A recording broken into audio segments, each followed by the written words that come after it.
An organic encounter means a meeting that happens naturally. Okay? Usually in a real life setting. So basically, tama yung sinabi nyo, walang plano, hindi siya set up.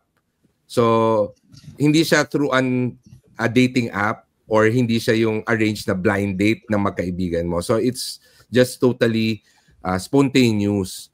Which, ang una kong naisip is, kung introvert ka, mahirap pagka-organic encounter kasi there's a certain level na kailangan mong lumakas ng loob na makipag-usap sa total stranger kasi nga organic encounter, no? Parang fertilizer lang yung dating sa akin. Yes. Welcome sa Buhay Buhay Podcast, isang kwentuhan tungkol sa buhay-buhay nating mga Pinoy.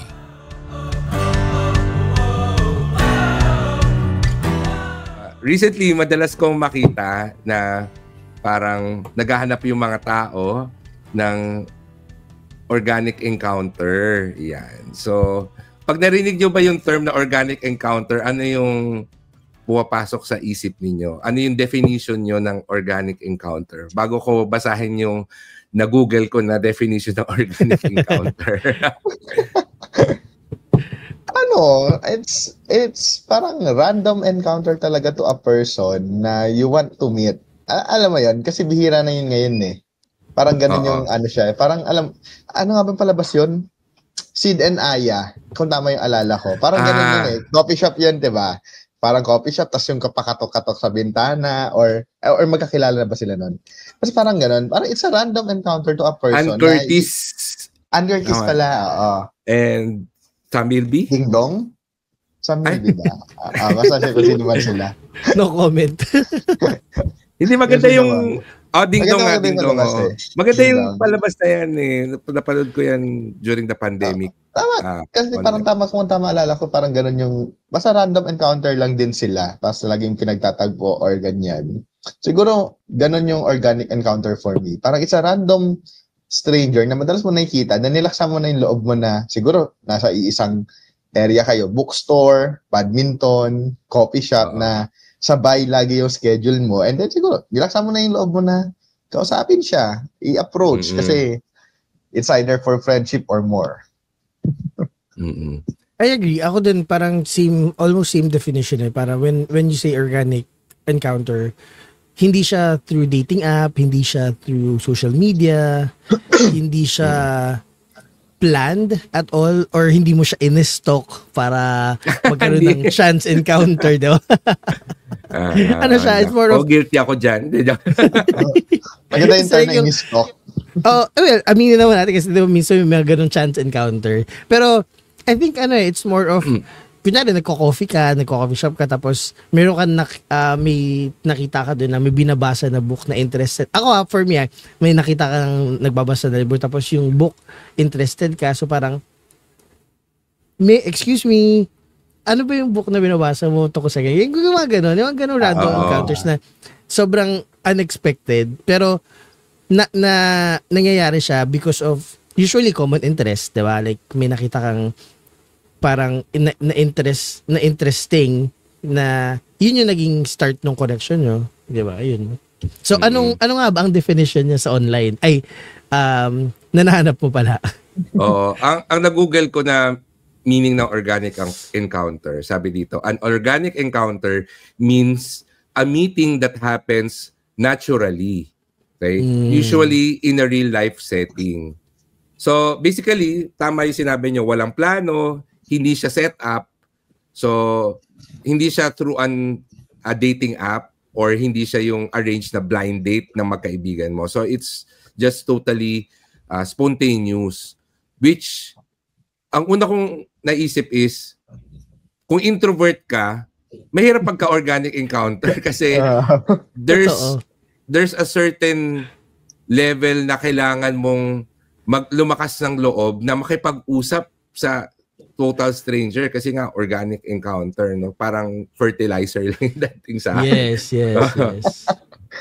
Given today's society, no, ano ba yung mga different ways na makakamit tayo ng isang tao organically? Kasi yun din inisip ko na masyado na tayong online and ang dami na rin mga dating apps na parang nagbi-bleed into one na siya dahil sabihin na natin, katulad nung na-mention natin na hindi in-stock.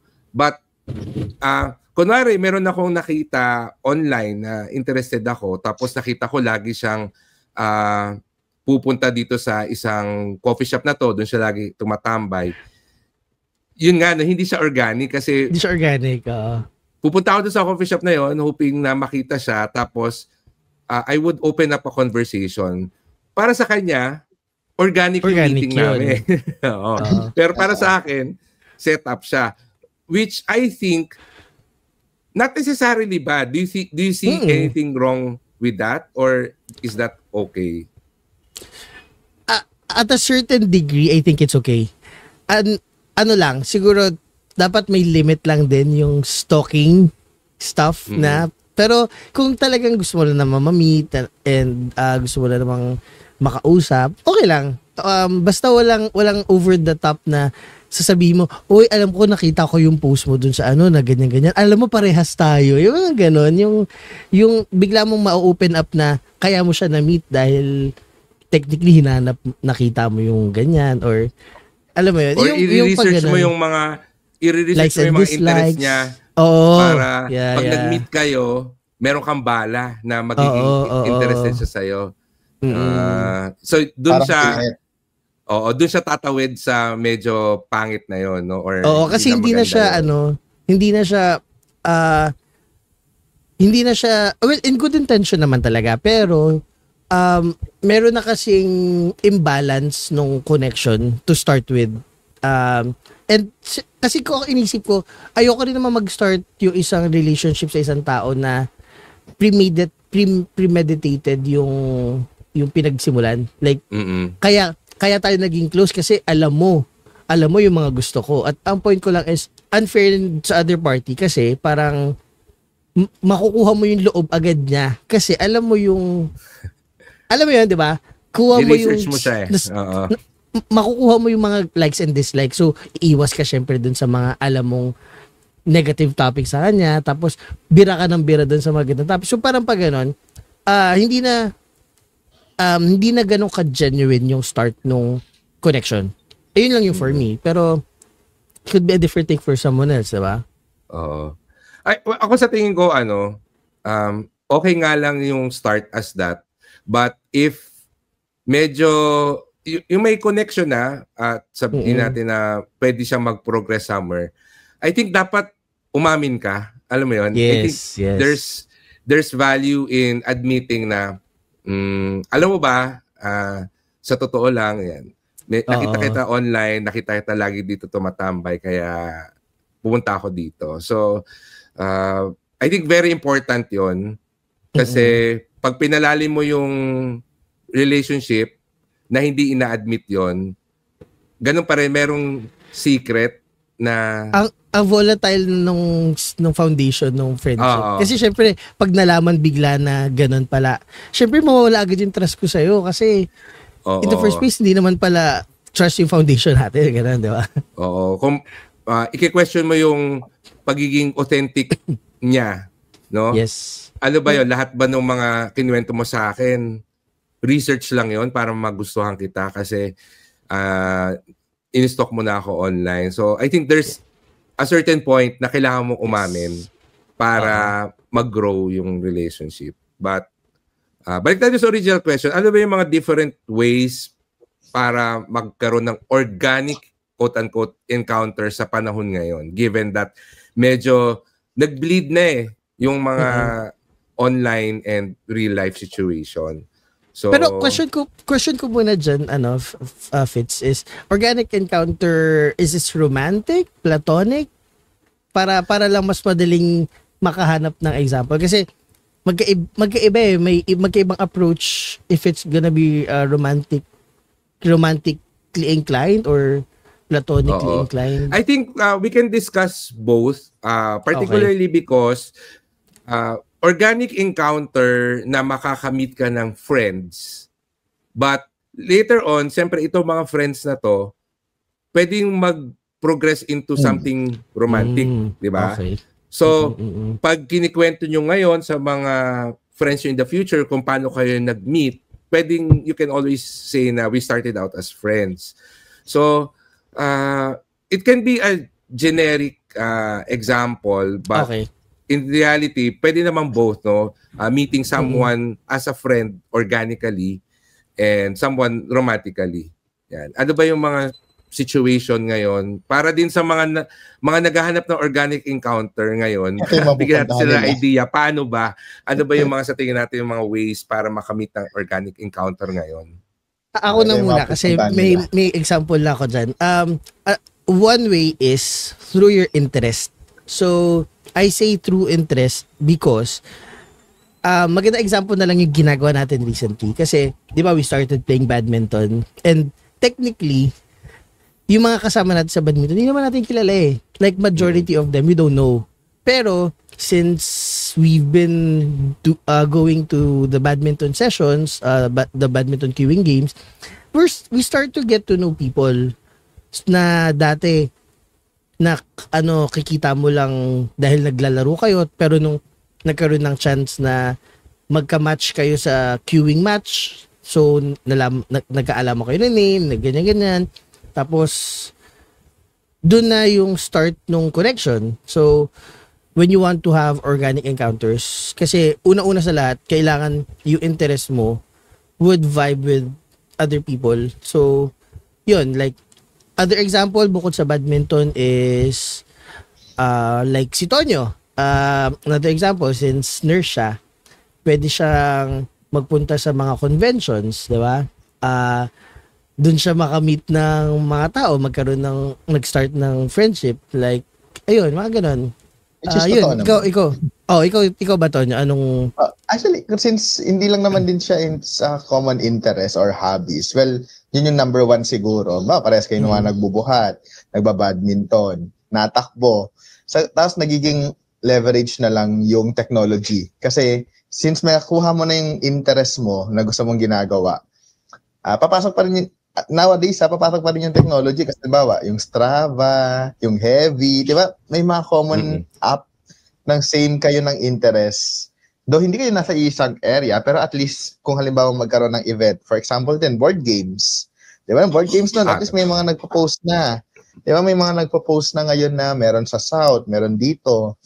Yes. So, at least, meron kang parang idea sa kapupunta na makakakita ka ng mga tao na madali mo din makaka-connect, makakausap. So, aside from hobbies or yung mga common interests na ganyan, I would say work-related. Meron ka rin magkakaroon ka rin ng common ay ng mga organic encounter, convention, yes, but mostly work kasi siya. So, ang kausap mo doon, ibang level. Siyempre, iba yung dating, iba yung magiging topics nyo. But at the same time, siguro, may point doon na break time or free yung time nyo for that convention, makikilala mo din yung mga tao outside from their profession. So, yung mga ganong klase. So, ano pa bang pwede? Aside from hobbies, interest, and work, siguro yung mga tambayan spot. May mga common areas na talagang tatambayan. Coffee shop sa Greenfield, coffee shop sa ganito, ganyan. Or even yung mga parks, I don't know kung meron pa din ngayon, pero noon kasi, high school, tambay ka lang sa tapat ng park. Marami ka na makikilala, marami ka na makikita. There are sometimes kasi aayain ka na may naglalaro ba sa inyo ng volleyball, basketball, or may nakanta ba sa inyo, may nagbabanda ba sa inyo? Yeah, minsan kasi may mga nag-scout na mga ganong people yung mga extrovert people, 'di ba? Na talagang kailangan nila makakita ng someone na magkailangan gawin doon sa work or part na hinahanap nila. Pero mga ganun. Tama. So, ang nakukuha ko dito, kailangan mong lumabas para definitely. someone organically. Ayun pala, no? Oo nga, no? Paano kung halimbawang nag-meet kayo? Ewan ko, kasi nga, oo nga, no? Kasi kailangan mong lumabas. Pero, halimbawa, there are online games din kasi. Hindi mo naman sila kilala in person, pero yun yung common interest nyo, online games. Na, di ba? bigay ako example, Ragnarok.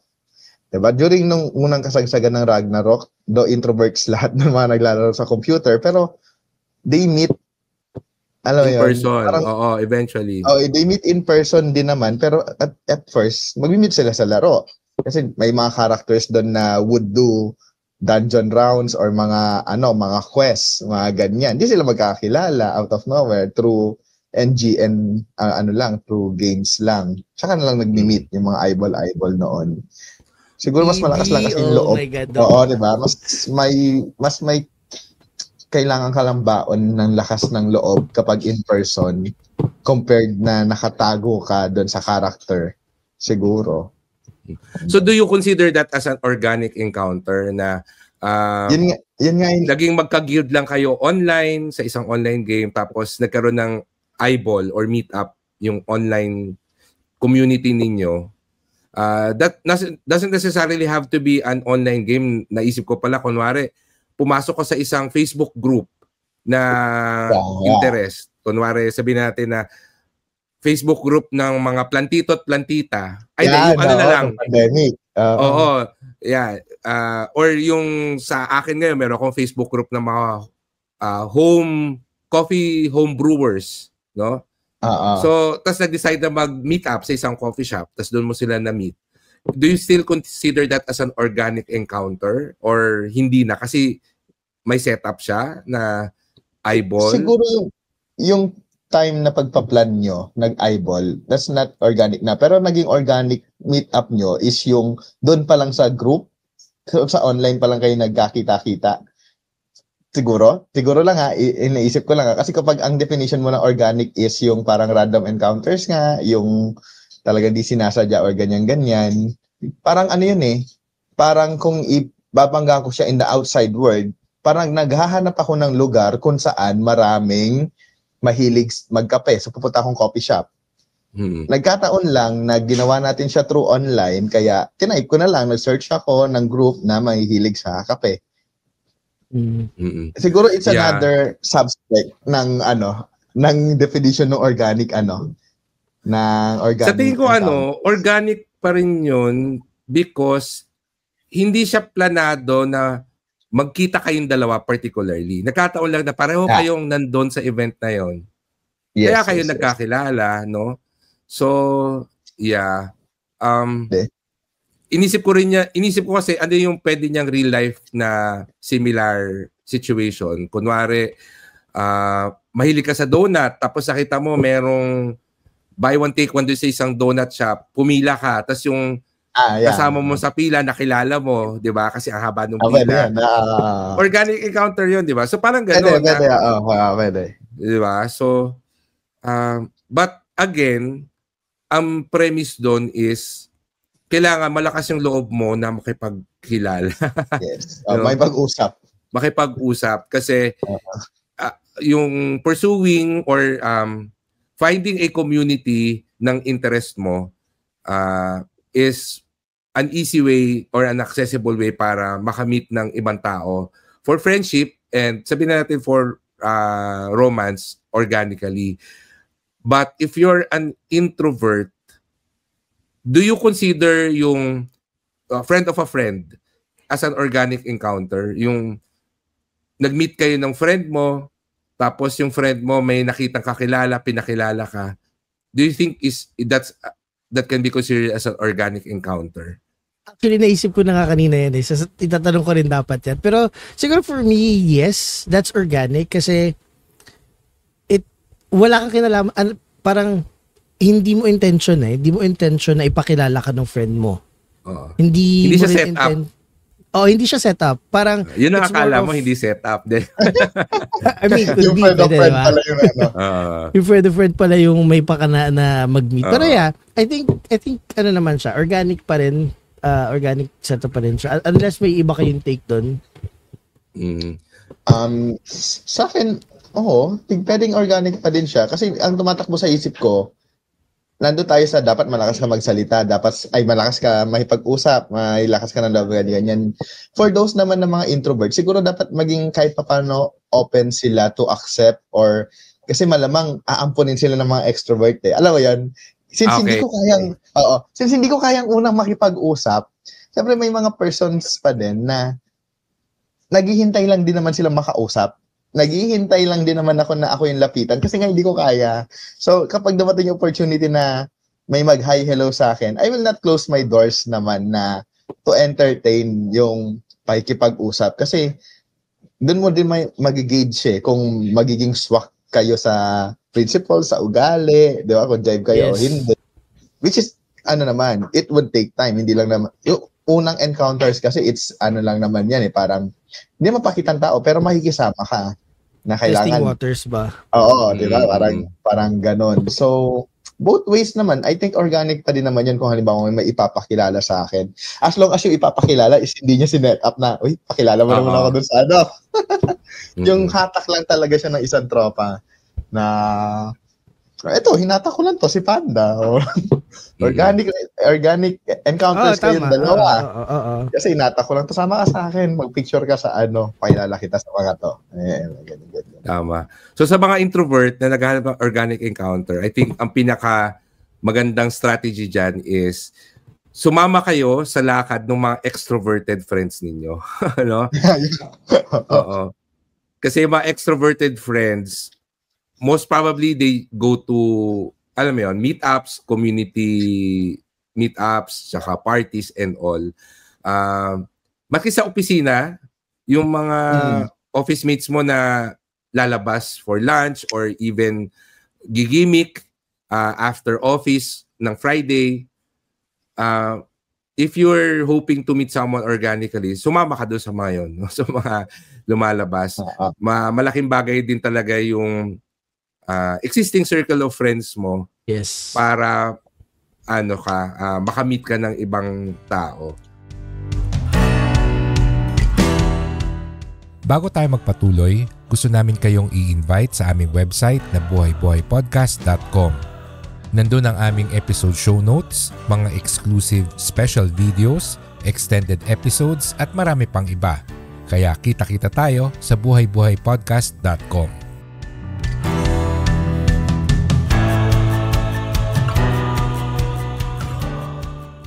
Ang naisip ko, yung concept ng organic encounter, ang pinakasimula niyan or yung nag-start nung idea na yan, yung mga rom-com movies, 'di ba? Yung mga meet cute sa mga romantic comedies na Serendipity. Oo, 'di ba? Yan, serendipity yan.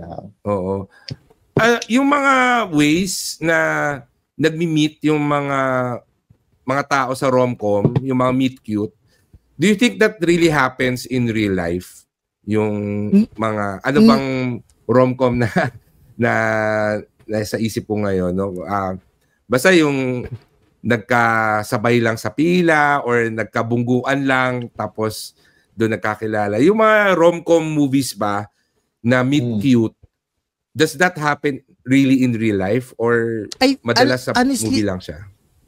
Honestly, I think before, very common siya. Nung hindi pa tayo social media era, yung tipong lahat ng tao nalabas pa.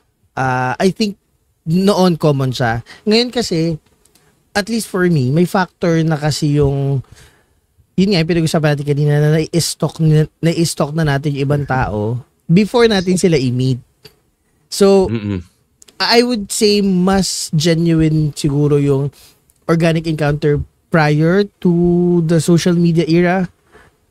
Kasi ngayon medyo may leverage na yung may konti ka ng alam dun sa pwede mong i-meet accidentally. Wink yun. I agree. That probably happened more often before. Pero ngayon, siguro less because more people are on their cell phones while in public.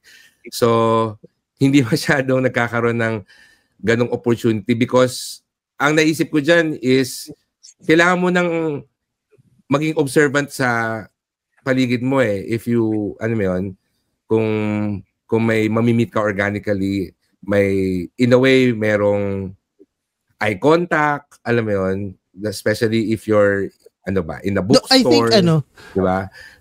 Oo. Pero I think kasi mas common siya for people who travel.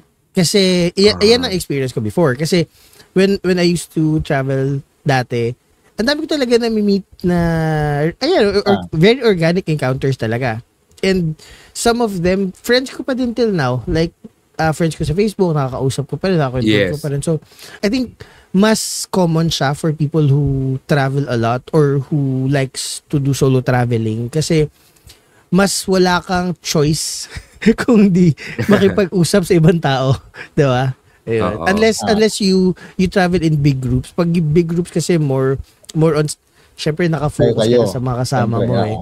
Pero pag solo travel, I guarantee joiners. ang taas nung rate talaga ng Oo, pwede natin pala isama organic yun encounter. sa kaninang question. Yes, So, yes. joiners.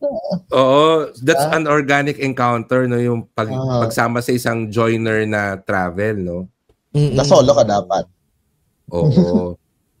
Yung mga nagso-solo travel ba, are they more introvert or more extroverted? Ano siya, split.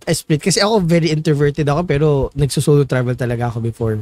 Ano lang, siguro na sa tao na yun eh, kung mas prefer nila yung, ano kasi, parang ang point of view ko dyan is, at the very least, dapat matry natin as individuals to travel alone.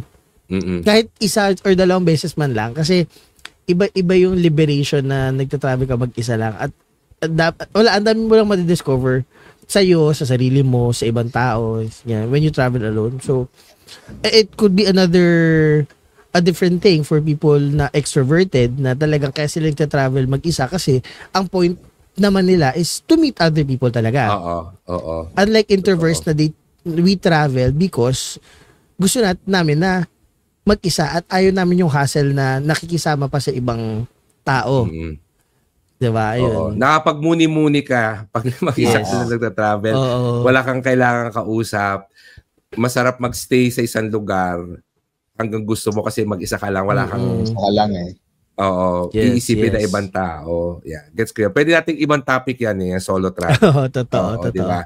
Sige. Pagdating sa romantic side, no? May mga tao na nagbibigay ng premium sa organic encounters. But in your opinion, is that really better na through an organic encounter kayo nagkakilala? Or naro-romanticize lang siya ngayon?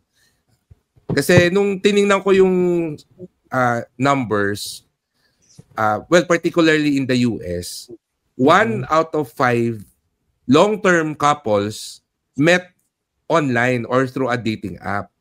So, ito long-term couples na to, no? 5 years or more. Yun yung parang sinabi nila.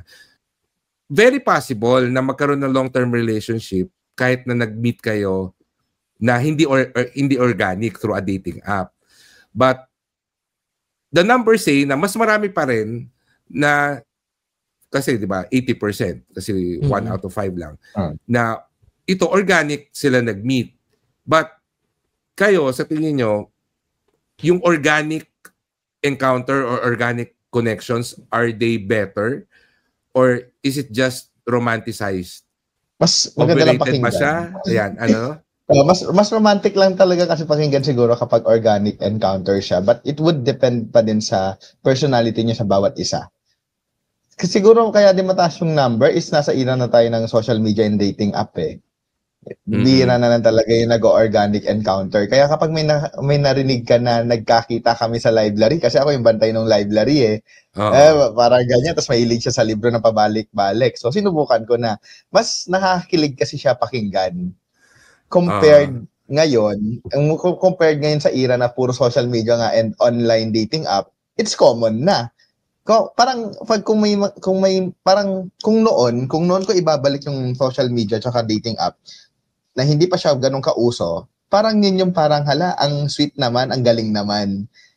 Parang for me ganun na. Depende sa panahon sa sitwasyon eh. Ngayon, dahil common na yung social media, common na yung dating app, hindi na siya ganun nakakilig. Hindi na siya parang something na unexpected.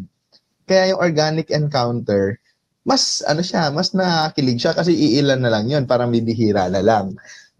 Kung gano'n naman katagal ang relationship or kung ano man yung pagsasamahan. Mas maganda ba yung quality ng relationship kung organic encounter kayo nagsimula? Yun yung basically It would tanong. pa din eh. It would depend, parang sa akin, it would depend pa din sa tao.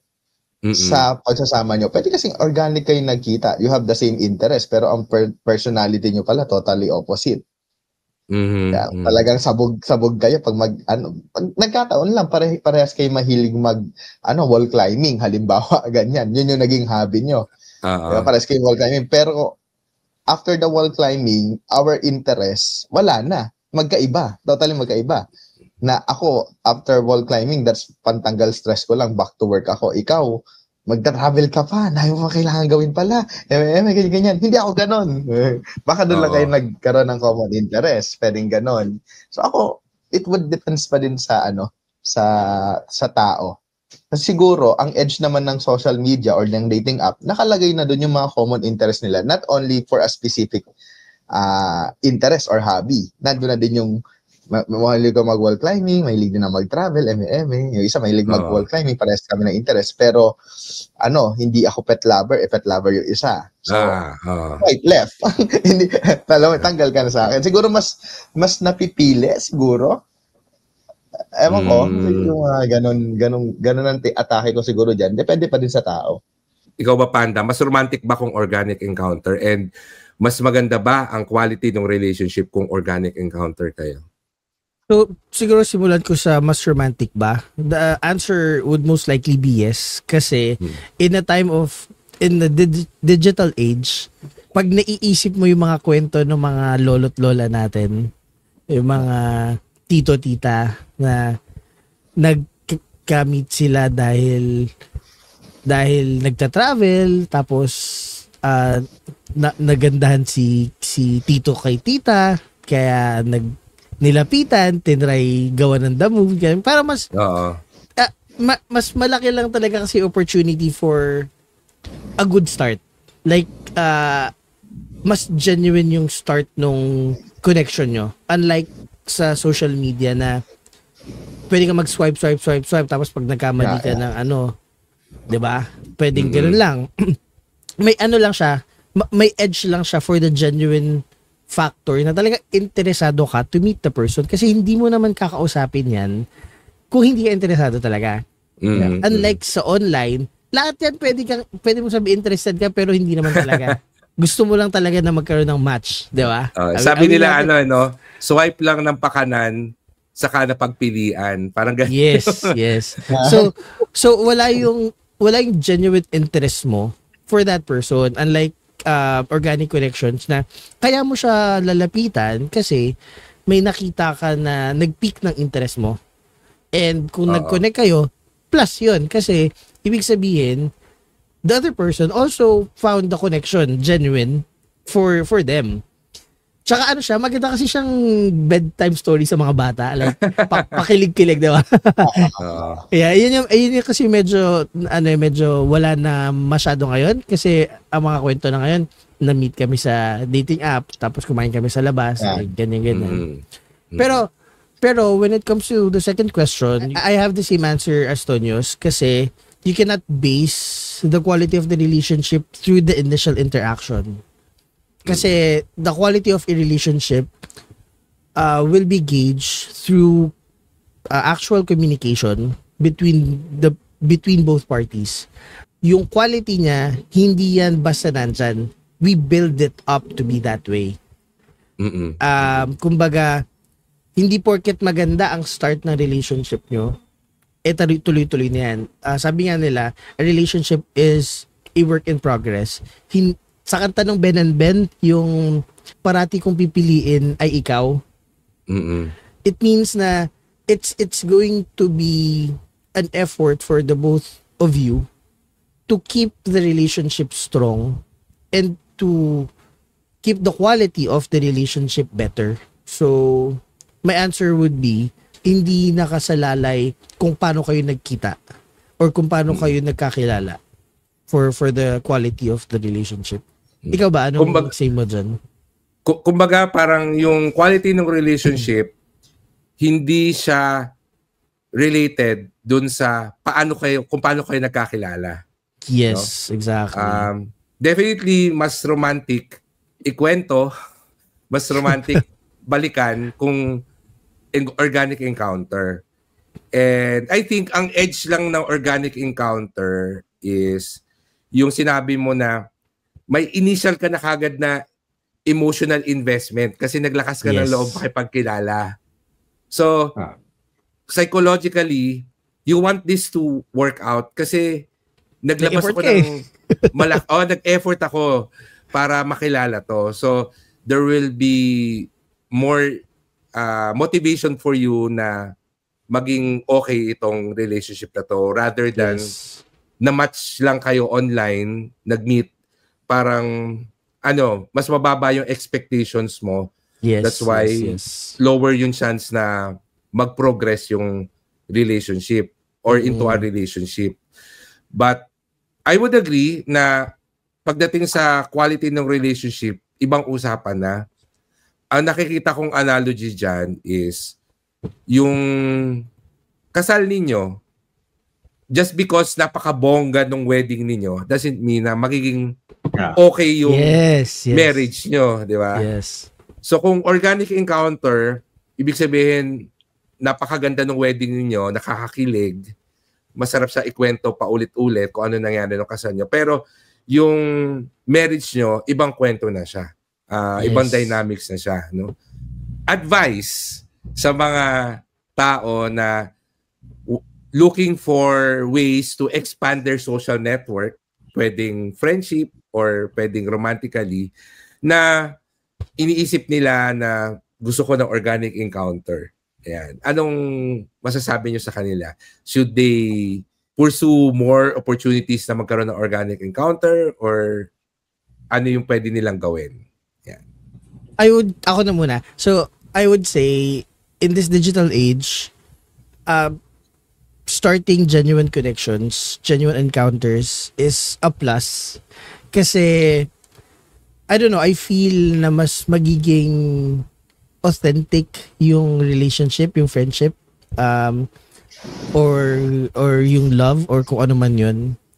I would recommend though na kung introvert ka, ipunin mo yung energy mo. Like, mag-ipon ka ng maraming energy because it's gonna be tiring. It's gonna be tiring to go out and meet people, go to social gatherings, go to conventions, go to game nights, board nights, or watch like yung mga concerts, ganyan. It's gonna take a lot out of you if you're an introvert. So, pag-ipunan mo na yan. Pero I would say, the payout is going to be good naman. Kasi, if you find someone genuinely and connect with them genuinely, at least based on my experience, most often than not, mas nagtatagal talaga yung relationship. May it be friendship, may it be romantic. I feel na mas nagtatagal siya kasi you built the connection with courage ba? Yung tatag ng loob, yung foundation ng friendship nyo, ganyan. And for the extroverted people naman, alam naman nila yan kasi palagi naman nasa labas yung mga yan So, tuloy nyo lang yan, meet other people and enjoy. Ayun, that's it for me. Ikaw, Tonyo, anong advice mo sa mga taong gusto makamit ng ibang tao? Ayun, sabi ko nga, I think nagsimula naman na yung organic encounter nyo during your school days and work days. Doon na yung nasimula. And you would meet people, individuals, na magkakaroon ka kaagad ng genuine connection. And keep that person. Kasi doon siya pwede magsimula, doon siya pwede mag-expand. You will have different lives after, no? Kapag halimbawa nagsimula ang organic encounter mo during your high school or college, may mamimit ka dyan in your orgs, in your classmates, diba? In your mga, kung ano mga extracurricular activities nyo during that time, whether you're introvert or extrovert, for sure, may sinalihan ka at that time. Mahilig ka mag-drawing noon, may mga artist kang kasama, ganyan. And then, keep those person, keep those person kasi eventually magko-cross paths pa din kayo or may mga events pa din na pwedeng mangyari sa inyong dalawa or kung ilan man kayo, no? And even in yung mga workplace nyo, no? Don't kung talagang gusto niyo magkaroon ng organic opportunity, don't miss yung mga aya. Alam mo yun, mga aya ng mga kasama mo. Let's say once or twice would be okay kung hindi mo talaga feel yung mga party-party. Kasi yun yung madalas sa work di ba? Inom tayo sa labas after ng work, ganyan-ganyan. You can say yes naman once or twice, but if it's not your thing naman din, for sure may iba ka pang mga invite sa'yo aside from that, no? Or you can initiate din naman, oy, baka mahilig kayo mag-beach or baka mahilig kayo mag-ganyan-ganyan. Doon naman nagsisimula yun, I think, yung mga ganyan. So, be open-minded lang kapag halimbawang na-invite ka and pakikisama. Siguro, tamang pakikisama lang din sa mga katauhan. And eventually, magpapakilala din yung mga tao. And be genuine din pala, no? Be genuine din sa sarili mo. Kasi ang hirap naman na pinipilit mo lang din yung gusto mong ipakita, no? yung gusto mong masabihin or ano, yung reception din naman ng tao sa'yo is hindi din genuine kasi hanggang doon lang naman, masyadong mababaw. Siguro yun lang. Tama rin yun, no? Na organic encounter nga kayo pero nagsinungaling ka rin tungkol sa sarili mo, no? Nag-pretend ka to be someone else. So, hindi rin siya maganda. Totoo naman na mas nakakakilig, mas maganda ikwento yung organic encounter. But at the end of the day, secondary lang siya because ang pinaka-importante talaga, sabi nga ni Tonyo, yung genuine encounter. Yung being genuine when you meet other people, regardless kung online ba yan or in real life, regardless kung planado ba yan or through a dating app, or nakilala mo lang accidentally sa isang coffee shop or sa isang party. Ang pinaka-importante talaga is being genuine sa pakikitungo mo sa ibang tao.